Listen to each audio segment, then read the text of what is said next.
Welcome to a special episode of Just SA, the Climate Justice Sessions. They say policy is written on paper, but its impact is written on lives. Today, we bridge that gap.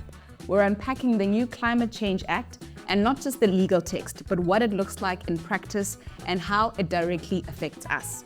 We're joined by two incredible powerhouses, GroundWork and Life After Coal, alongside remarkable community activists who've been on the ground, engaging with the very people the policy affects. Join us as we take a deep dive into their research, examine the critical inflection points, and uncover the why behind policies and regulations surrounding climate justice. This is policy, this is practice. This is Just SA in collaboration with GroundWork and Life After Coal. Sanbonani, hello. Hello. How are we doing today? Good. We're good. Thank you so much for joining us on Just SA. Thank you for Zakia, you're right next to me, so I'm going to start with you. Can you tell us a bit more about the research and the collaboration that Life After Coal and GroundWork have done in unpacking the Climate Change Act, and why now? Thank you so much for having us, Sinclair. So GroundWork is an environmental organization that's been in the space for 25 years now. And under GroundWork, we have a campaign called Life After Coal, which this work is housed under. So the Climate Action Group, which we call CAG, does this environmental research, but it's based in communities that are affected by fossil fuels.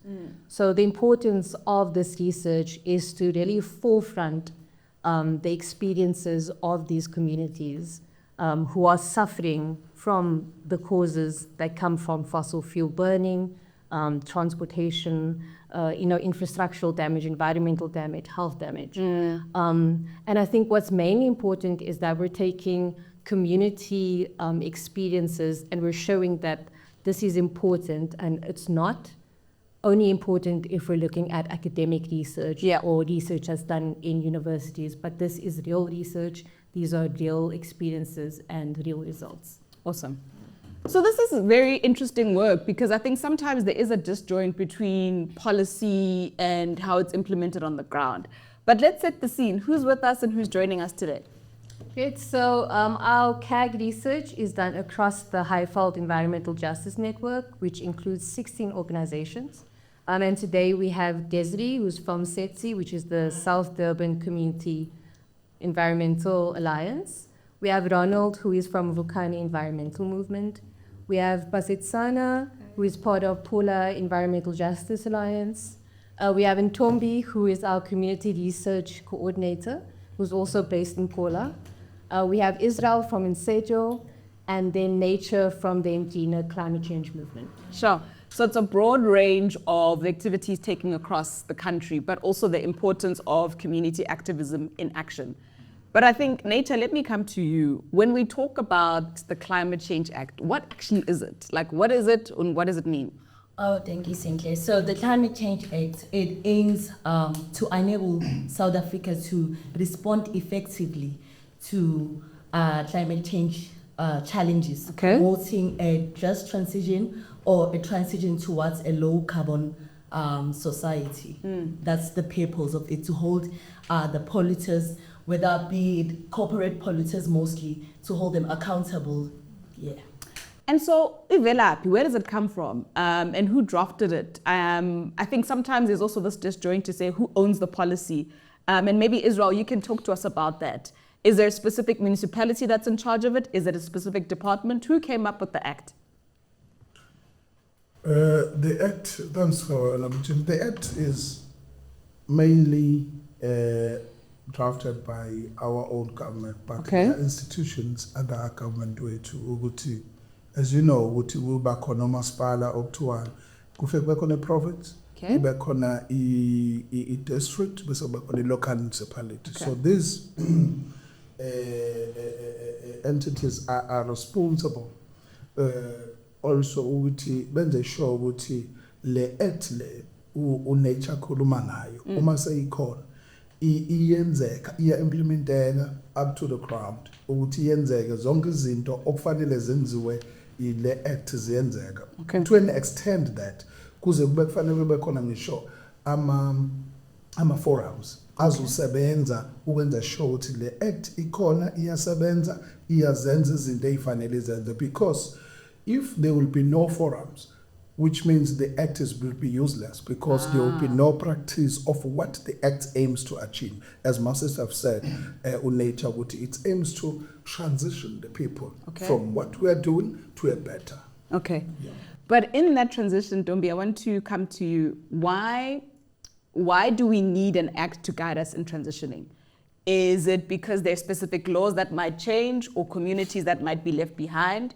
Why did the government see the act as being necessary, and why did you as GroundWork then go about this research project to making sure that the communities understand and are part of it? I think before we had NEMA, right, which is the National Environmental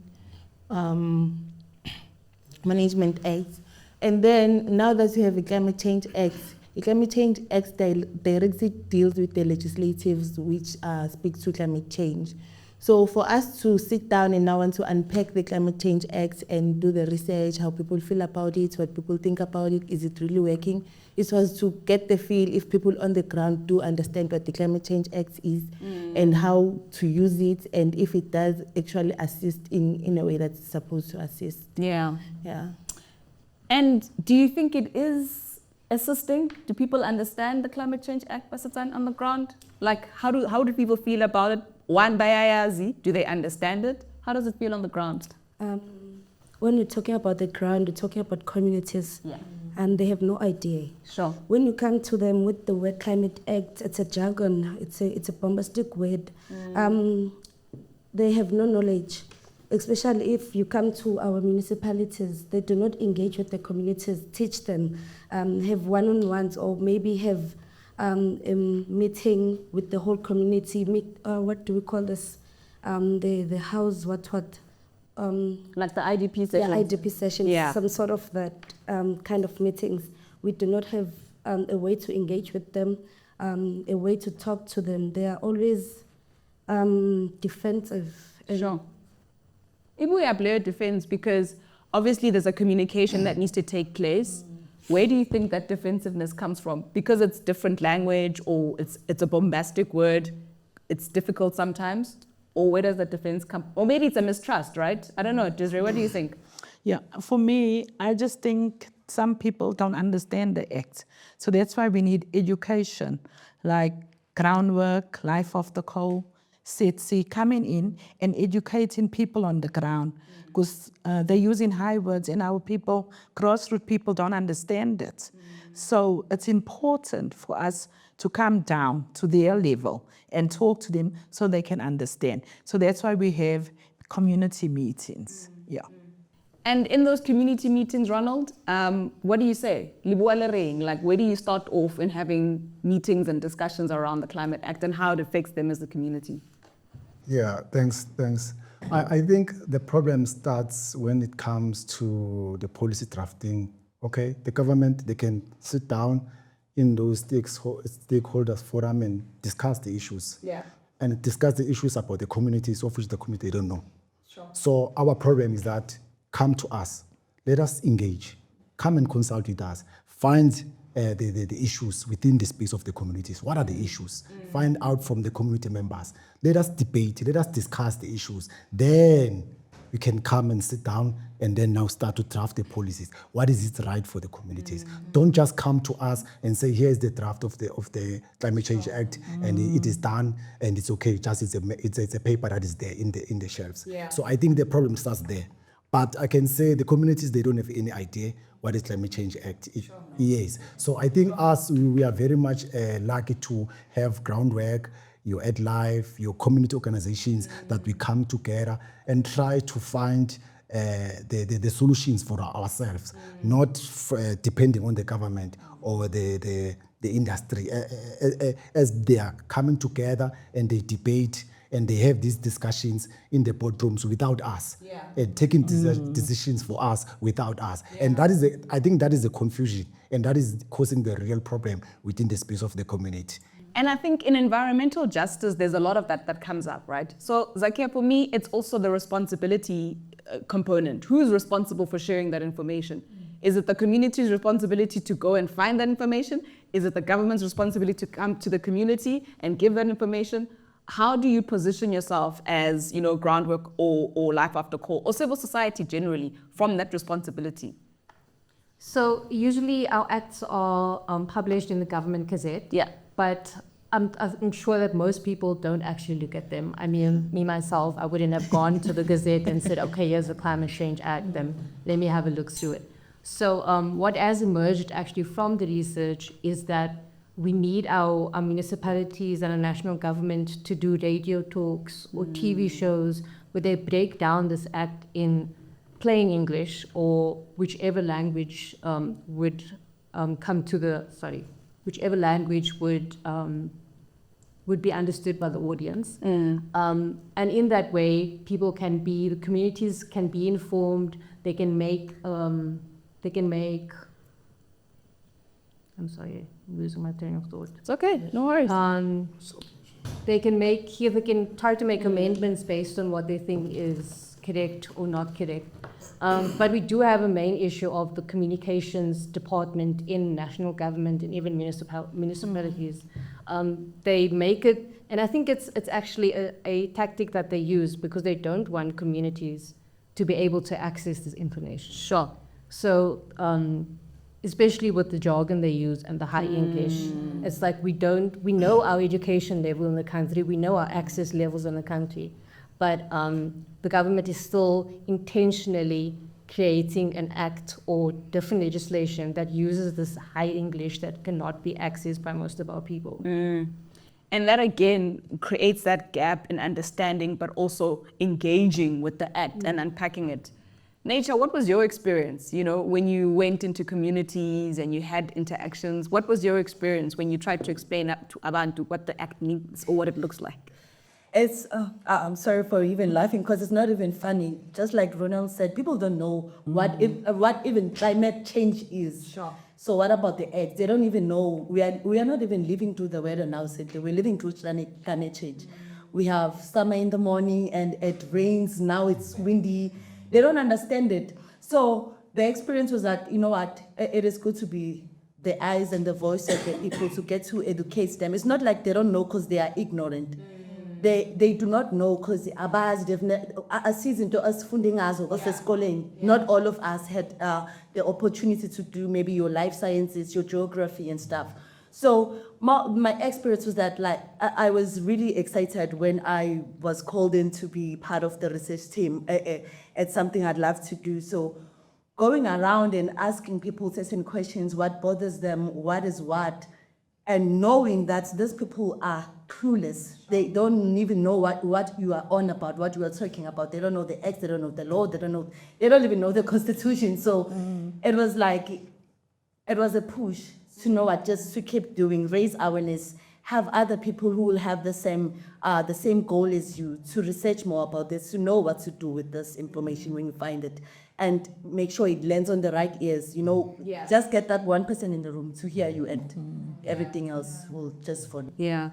But Israel, is there a reception, even when you bring up the topic? Are people irritated or just like, oh, tsalile futhi? Or is there a reception to say, okay, let's get curious, let's listen in? Or were people just not interested when you did the research? It depends. Okay. Because in some instance, I've decided to take my research more even to schools as well. Okay. Because I always say, catch them young, prepare them for tomorrow. Because in the instance whereby you just go to the ordinary community members, you have to have good terminology weight that you use. Try to avoid these big names that the comrade were talking about, because put it in the sense where they will understand what you're talking about. Okay. Put some examples that will make them to follow on what we are about to say or enable to them. Because if you do so, you will have them to listen to you. And also, I always love to say, if we talk about transition, climate change, we must not leave behind Yes. the alternative ways. Because remember, when we talk about transition, we are moving from something that is not good to something that we say it's better for our communities and our life. Then it means people were having something that they were using or utilizing before. So we want to take that away. Let's have something better that will put in front of the people to say, while we move this is the better way of living. That alone, that element will make sure, will help us to have no violence in the area. Because remember, when you talk about renewable energy, it goes to an extent whereby there will be violence in the community. Unrest. Yes, and all that. But to prevent that, we need to have those mechanisms. How are we going to tackle that in the future? But Ntombi, what are those mechanisms, right? So we've got this research component where activists are on the ground speaking to communities. That's one. What are some of the mechanisms or the other levers that are available for communities and activists to go and share this information around the Climate Act? And what ways can we support as different entities? So just to add a bit on what Israel was saying, usually back then when I was still doing research before I became the research coordinator, what I used to do was to have informal conversations with people, not actually come out with the whole question and just ask people directly. I'll just read my questions. When we're chilling there, when I'm at the salon doing my hair, then a topic comes up, then we discuss it. So that's how you know that people do know about certain things, but they just don't want to speak about it. Just last, we were having a meeting with these guys from the municipality, and they were mentioning that they are scared to talk about just transition in their own meetings. So they get sad eyes because they do agree with the things that we are saying, but they can't say it openly in their spaces because they'll be looked at the other way. So I think we are far from where we want to go if we still have people who think like that. Because if you want to see the difference, you must be that difference. You'd rather speak something and then people get mad at you, but you have said your piece. Yeah. So for us to get to where we want to get to, I think we need to take one bite at a time. Because right now I feel like we are rushing into everything, especially our government with the whole energy transition. They are just transitioning, moving from coal to renewables without actually transitioning everything at once. So it's like when there was still apartheid, we just moved from saying, okay, now it's no longer going to be Africans, people are going to, then that's just it. And it doesn't fix everything. So for us to fix everything, we have to go back and just look at all the components that contributes to all of these things, like having disaster management. When there's floods, what do people do? When there's fire, what do people do? Our drainage system, when you have so much water, how do we manage it? So for us to get to where we want to go, we must not just only look at the big picture, we must start taking small bites and make sure that everyone is going with us instead of just jumping onto this train that's at the high speed right now. Yeah, it's like Comrade Israel said, leave no one behind, right? But I think sometimes we forget that our country is going through different transitions, right? There's an economic transition, there's a health transition, and then there's a just energy transition. Right? They transition all over us, you know? But I wonder, when we talk about companies that are close to communities that are emitters, do they even know that the act exists? Are they even aware that they have a responsibility to umphakathi, to the community, to make sure that they have environmental justice and fairness embedded? They do. Profit first. They think of their own pockets. They do not think of young kids, our health, infrastructure, the environment. They think of their pockets. They want to be rich and move. They want to take our resources and move to other countries. And do we play a role in communities in holding them accountable, do you think? Is there a way where we can, galvanize amandla wethu as umphakathi to hold them accountable, or is it profit first? There is a way. Okay. But remember, some parts of our community members, they also get payments. They're also working there. So if you come to them, say just transition, or say the polluters are destroying our lives and our environment, they'll be like, you want to close that mine. And they do not think of their own health. Sure. Most of them who are working those mines, they come back with asthmas, they struggle to breathe. Even when they sneeze, they have soil or coal in their noses, so they do not think. They only thinking of the food they want to bring to their families, and they want to take care of their families. So it's very hard to get the community together, talk about what we are facing, and even we're having a way forward. It's very difficult. Yeah. And it's a real thing, right? Because you're dealing with people that have the economic linkage to this company. This is the same company that's polluting their community. So how do you even start that discussion, Ronald, to say, let's sit down and actually think about ways to hold them accountable while keeping your job? Can we use the Climate Act to do that? Or is it just resistance to say, I don't even want to talk about just energy transition because ngiyasebenza lapha. Thanks, Cindy. I think, guys, let us start by giving opportunity to the communities to identify the issues within the space of the community, and then let them come with solutions. Because once we start to identify issues within the space of community ourselves, or the companies or the government, that's where the problem starts. Because at the end of the day, will come with solution for them as well. So I think let's give them the opportunity to raise or identify their issues, and then they will come up with their solution as well. I think that's going to be easy, because no one will say, you said that, I said that. They will say, we said this, we identify our issues, then these are our solutions. Then we'll be able to start now to come together and then engage on how going forward on that. So I think on your question, I think it comes back to the transparency side.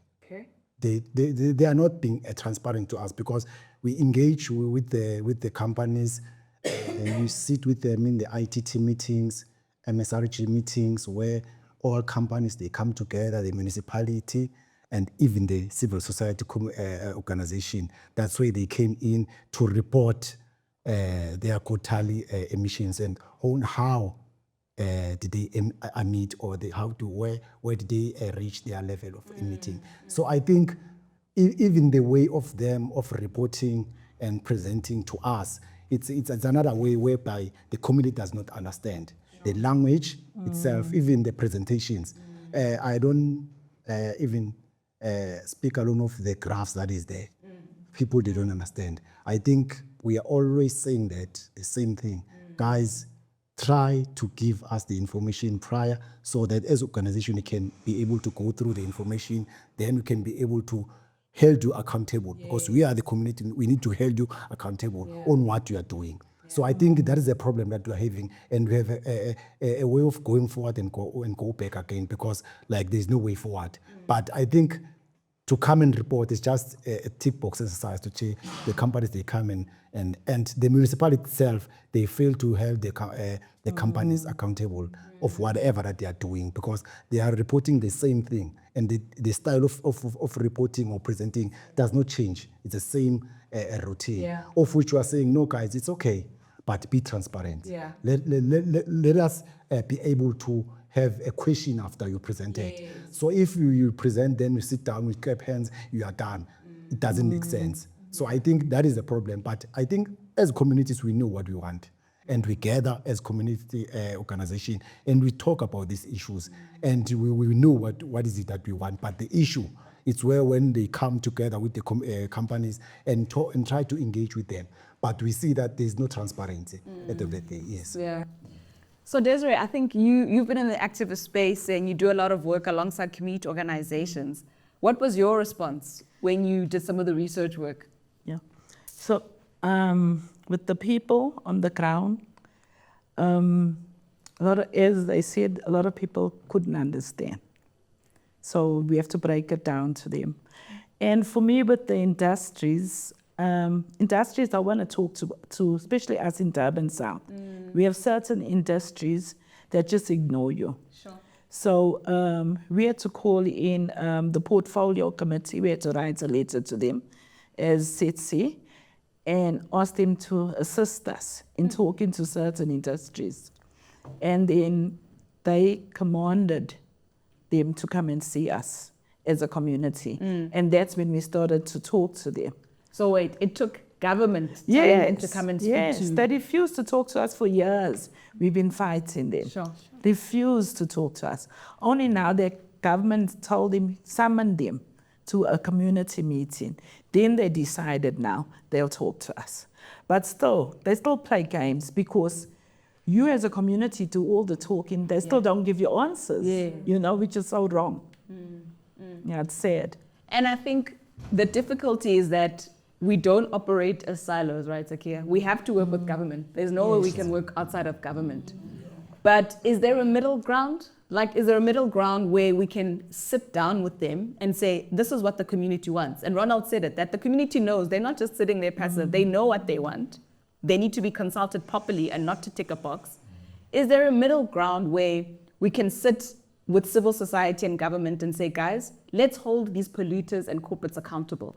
Or do you think, as Basi said, it's just profit first? Well, I think these different forums are meant to be these spaces where the municipalities, corporates, and civil society is able to come together and have these discussions. But as everyone's saying, even in those spaces, there's no transparency, there's no breakdown of the information, and in the end, the civil society's voices are actually being silenced. And then just on what Desiree was saying, we also found in the research that companies are now using the PIA Act as a way to prevent organizations from accessing information. Sure. So when you go there and you say, well, I'd like to know what, how you report your emissions, what your emissions were this year, which is supposed to be public information. Yeah. They say, sorry, you need to go and fill out a form, goes through the PIA Act process, and then we'll get back to you.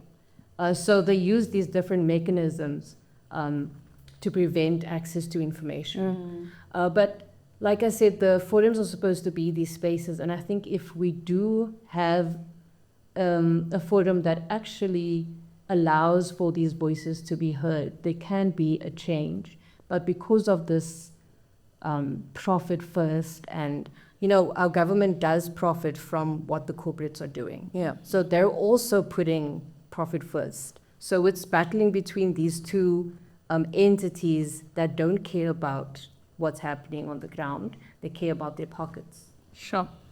And it's a difficult one for communities because on the one side, you're hoping the government will hold the polluters accountable and protect you. On the other side, you're hoping the corporates will pollute but also look after the community, but they don't do that, right? But if we unpack the Climate Change Act again, Israel, is there anything in there that helps communities hold corporates accountable? Is there like a piece of legislation or an action that's inside the act that says, communities, this is what you can do? First, in that act, there is a part which says polluters must be accountable for anything that they've done to the community. But hence, there is that. It's good, man. But it doesn't serve the purpose to us. How? Because the only way these people could listen to you is to use the strategy that they use, which will take not an overnight process that way. Because they'll say, we have a pile of letters there, so we can't just respond overnight. That's number one. So then we find ourselves whereby we need to take them maybe to court. Sure. To make them to respond or to listen to us as communities, which is not a good thing. Because remember, we are in the same area. We need to see it and discuss. Now we have to travel into high courts because no one wants to engage with another. As Sasane said earlier, these people put profit before the people's life. And it's a fact. And Basatane also mentioned that they become defensive. Yeah. You know why? People, if they have a problem, that Act says there is a forum as well that must work with the community. Inside the legislation. Yes. Yeah. Now, the problem is, for us to make sure that forum works, You need to engage with municipality, right? Okay. You need to have these stakeholders that form part of this committee. But all these municipalities and chiefs, Amakosi, Izinduna, and business forums are at the side of these Yeah. polluters. You know why? You know why? Simply because they have something that they gain from that. Then they will tell you about the revenue. The revenue is going high. You are going to lose if you say this people must close down. This is what is going to happen. Everyone is turning a blind eye to the life of the people. The life of the people is not a matter to them. All what matters to them. So I think there was supposed to, Ronald said, they discuss things on our back. They take decision without us. In closed doors. Then they come out, they say there will be public participation. Yeah. You know what happened to that? When, I'm making an example, right? We're in Joburg. If there is a public participation, they'll say it will be maybe in Santa. Then they will say people from Harankuwa must come. People from Van must come to.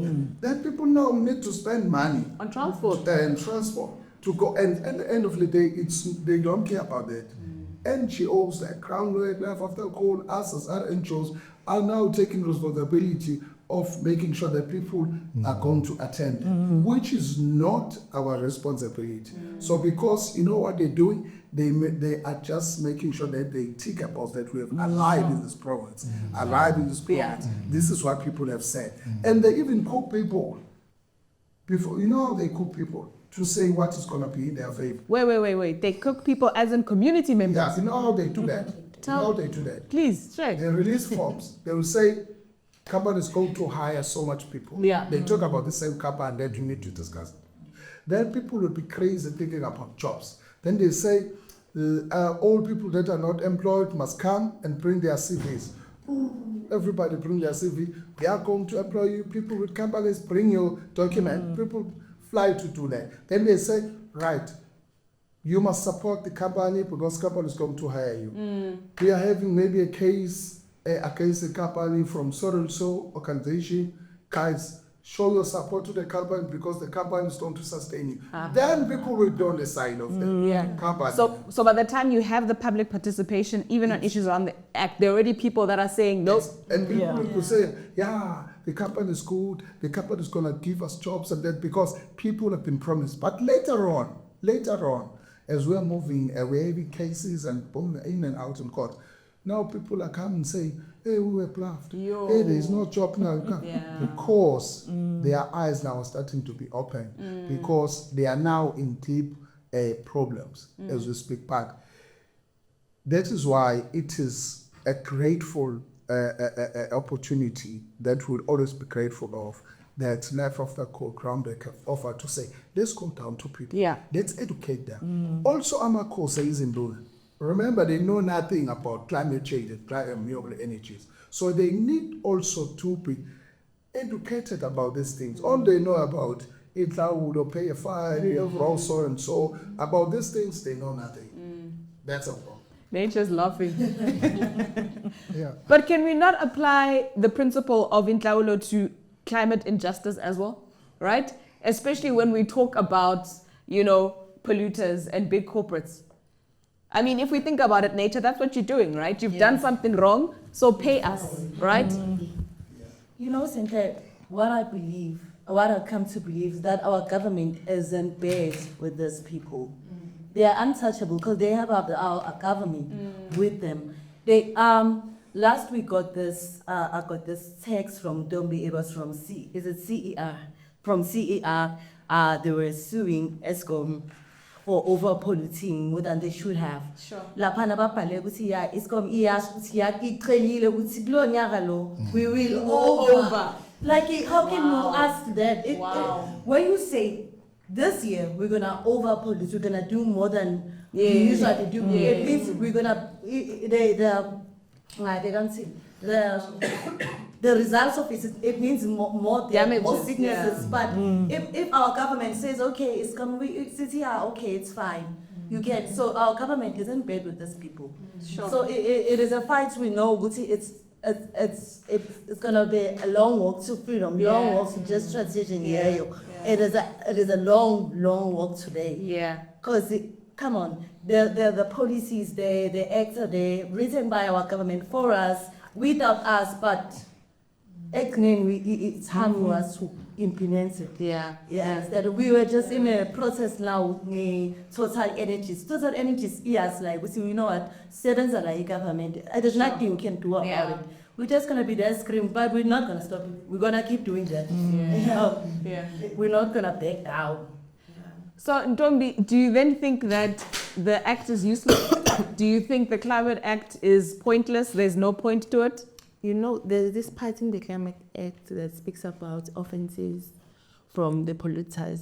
So it says if a company tells you misleading information or false information, you can actually report them to the Cabinet Minister of the Environment. But imagine you there in the community reporting to the Cabinet Minister saying, hey, Sasol is doing this, or come help us. You think they are going to take you serious? So as communities and NGOs, I think we cannot do this alone. I think it's high time our government tries at least, because it seems like they don't want to, but can they please try to stand up and actually do something? Or someone out there who's in the government who does have that stand, just stand up and say, guys, nah, it's fine. Do better. Can you try? Can you try and just bluff them? You know? Just do a little bit better. A little bit. Just for Yeah. Ronald wanted to say something. Yeah, I think we, as community organizations, we are lucky because we have GroundWork, and this information we are able to get together and then discuss these issues and have awareness and have workshops on these things, on how to hold these companies accountable, even the government itself.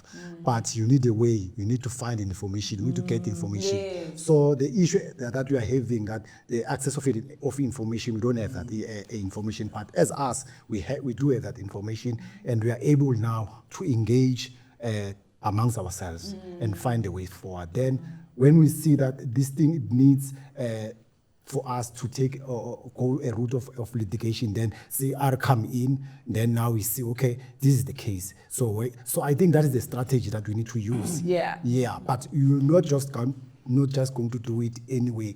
All by yourself. But you need other people, that will come in and assist on this issue. But I think on another point, in Tomba, I think these people, they have an obligation. All of them, they have obligation to make sure communities are safe. Like, it's very, very, very sad to find out that even the municipal official doesn't know Section 24 of the Constitution. It's very, very, very, very painful to see that these people, they're just there to work and then go home. So I think they have an obligation to make sure that people are safe, and they don't make us to choose between profit and work. Now, like, we have to choose our health and the money at the end of the day, because that's what they are doing. It's either you in or you out. And it's not a fair choice. But Basitsana, I want to come to you. How then is that importance of, having big brothers like GroundWork and Life After Coal in communities? How important is having those organizations to assist with some of the environmental injustices that are taking place? It's very important, because if it wasn't for them, we wouldn't be here. We wouldn't have this knowledge. We wouldn't know what is the Climate Change Act. We wouldn't know what to do, which doors to knock, which people to use, and which resources to use. They are very helpful. You can say you see a toddler holding her grandmother's hand. Yes, they are. Big brothers and big sisters. They help us. Our tools, the best scissor to walk, take everything step by step. It's very helpful. Just on that, Yes. it also must be noted, though, that this work can't be done without our partners, without the organizational partners. We both need each other to make this work happen. So we're holding each other's hands, basically. No, I love to hear that. But I think I do want to get a little personal, because activist work is difficult. There's a care component that we don't always talk about. that's straining on you, your family, your loved ones. Desiree, on your end, what are some of the difficulties been in doing this work? The issues that you've encountered on a personal level, and also why is this work important to you? Why are you so passionate about it? Okay, I live on the fence line of an industry, and for me, we've been polluted all the years. I've seen relatives die of cancer. I've seen babies being born with asthma. So it's very personal to me. And I just feel that industries are getting away with so much. And I just want to say, I think 2 or 3 months ago, GroundWork and SETSI were on carte blanche. And we were between our last reports. And I asked a government official for emissions report. He refused to give me. He said to me, no, Desiree, I can't give you because I'm going to get fined. Sure. So that just tells you that government doesn't worry about us. They're more worried about the industries that are making all this money. So for us, we like nothing to them. Sure. It's like you can just die. It's fine, and it's so sad. And also, there's no tablets. You go to hospital, there's no medication. No, it's asthma pumps. It's so sad what's happening.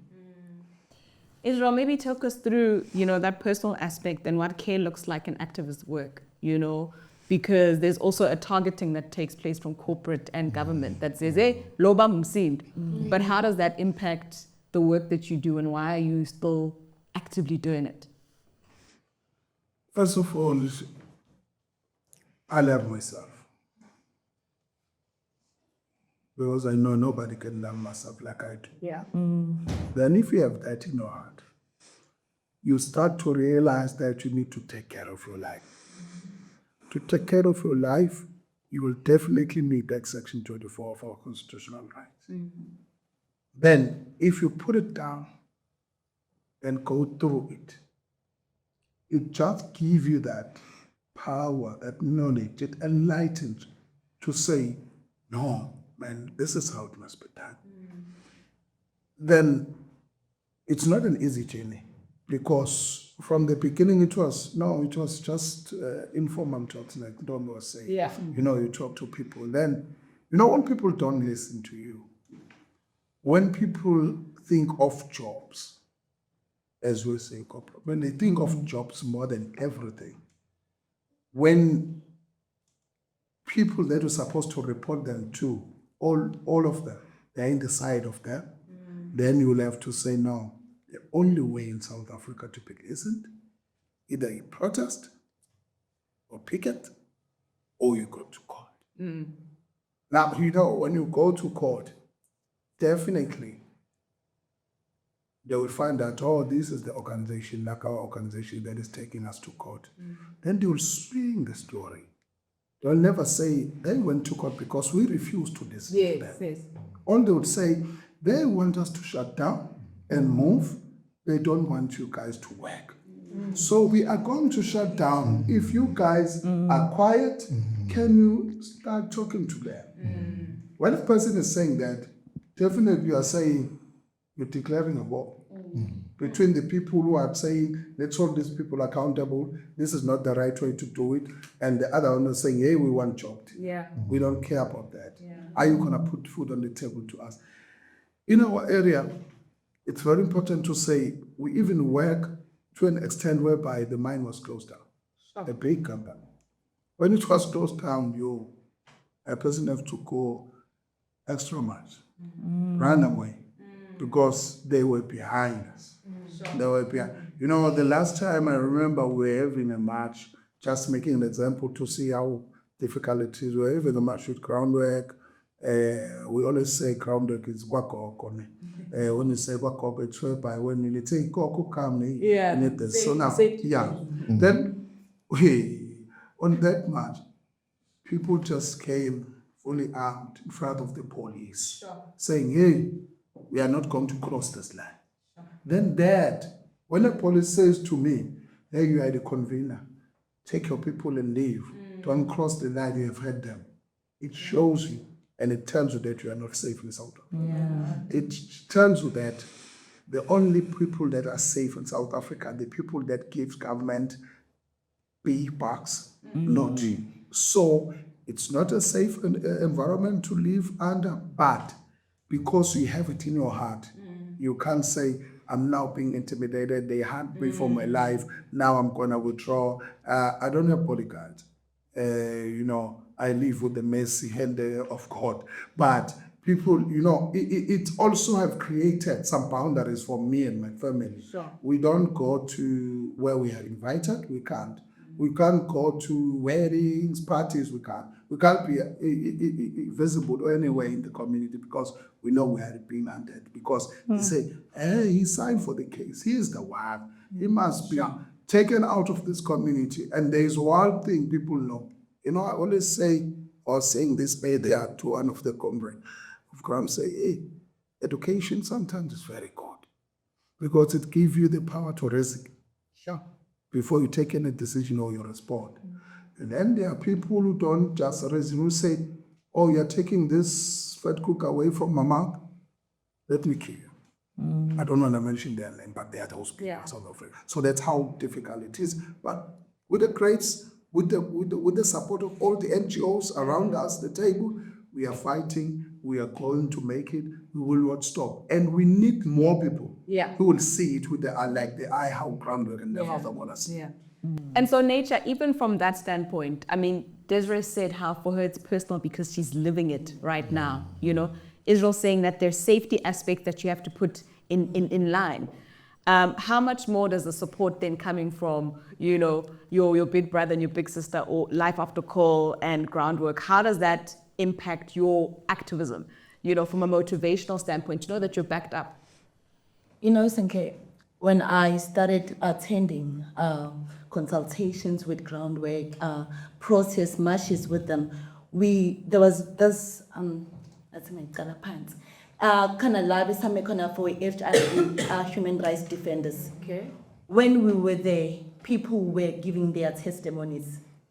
I'm telling you, when we were sitting there as an audience, listening to somebody telling you, I got shot 6 times, and you go back home and you tell your parents or your spouse or whoever you live with, you know what, there is danger in what we do. And they ask you the same question, why do you do it? You don't even get paid to do that. Why are you even doing it? And we're doing it because, guys, climate change justice is a big deal. Come on. It's about fairness, it's about unity, and it's about helping, because it affects those who are vulnerable most.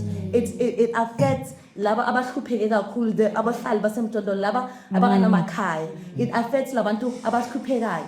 That's why we do it, because we want to be the voice of those people, because they cannot speak for themselves. They do not even have televisions. They do not see it. Even when we have these consultations, once we went for NTC, it's a suburb. You would swear we are going on a vacation. Or you could make your own content, Lapan. How can such decisions be taken for us without us? You understand? So, Tina, as our community organizations, we are the voice of the people. Because we know climate change won't affect bona abantu abase parliament. When there's floods, so I don't even remember what the question was. What the pendulum? No, I think it's important to then be that voice, right? Yeah. Because sometimes they're too busy to even understand what it looks like. So the role of organizations and yourselves as activists is exactly that. But I think, Basi, back to this issue of care and support, because you're there, right? And sometimes you're the only one that knows that information. And so you're trying to unpack and distill Climate Change Act, but where does the care component come to you to say, I'm not going to do this at night, I'll only have meetings during the day, or I need more people coming with me? Where does that care and support come in, and you also say, I need to protect myself? As Buddha Israel said, there are times or there are places long as I connect. You sometimes, Jay, now we're overprotected of yourself. We are big and not allow corner. Good sometimes you go by activist shame. So that's why we also have our Project 90. They also help well-being, bayafundisa safety, digital, physical, yeah. So nje kuyasiza nako nje ukuba nawo Project 90. And yeah, as Nature said, this climate change justice, it hits vulnerable communities. And Tina, we are there to ensure that we're gonna have a fairness and ensuring we're gonna have a livable future. And we're not gonna back down until we have that. The JT, we will have a just transition, whether they like it or not. Come on. We're not backing down. Come on. Girl. Come on. And Tumbi wanted to share something. Yeah. Okay. So for me, climate justice is a big deal. Because I'm always thinking about back then, later, so 1976 when I was not even here, Yeah. And they Bayisukumele won into life, for what it's in so today. Yeah. So if mina ngibona kumosheka manje, then I sit back and say bazabona abobani la. So I'm thinking about my kids. Epola, I've been there kungakabi na any industry ebeyikhona lapha. Because the name, what do they used to call it? I forgot the name. Manje sekuyisiriti before bekuyi-clap spray. Okay. I-clap spray diye besazama ukukokota abogogo bavala iminyango bathi no hayi la. So ngiyazi iPola isese-green. So seeing it's grey now because our approach iPola ngasi mvuliyana or kune-mist or kune-dust eningi kanti ile dust lapha.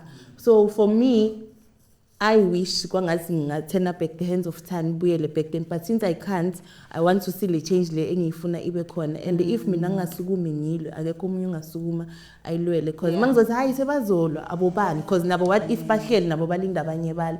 So sukuma ulwe and mawusukuma ungakhohlwa ukubambana laba abanye ngezandla. So sibe fortunate ukuthi makufika this research sikuma organization. Okay. So usually umuntu oyi-researcher uyayenza research yakhe abuye nayo la kithi as organization asixoxele nathi ngayo asibuze nathi ngayo isicabangana.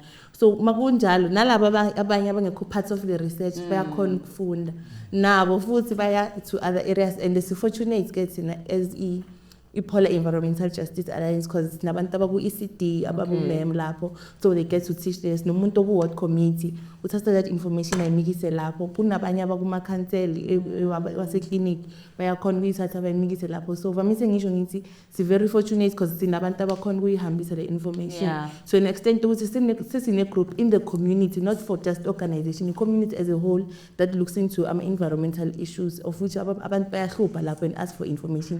Guys, call us when there's meetings, tell us when there's what, tell us when there's this. So for me, if you don't take the stand now, sugume, no one is going to do it for you. Yeah. And it's up to each and every one of us, right? And those networks that you mentioned are important to say, who are you speaking to? How are you tapping into the networks that you have even at a municipal level, at an organization, ECD, that's all important. But Ronald, I want you to share, your experience. I know we've heard stories of the difficulties of being in the activist space, but in holding the policy and regulation and distilling it, how do you think you've been adequately supported and what more needs to be done in us as communities supporting and making sure that justice is part of climate action? Yeah, I think for me it was not an easy journey, but I think the support starts from your family, where you come from, like when they start to understand what is exactly that you are doing. And then the support then will come to your organization. Then the support will come from your church.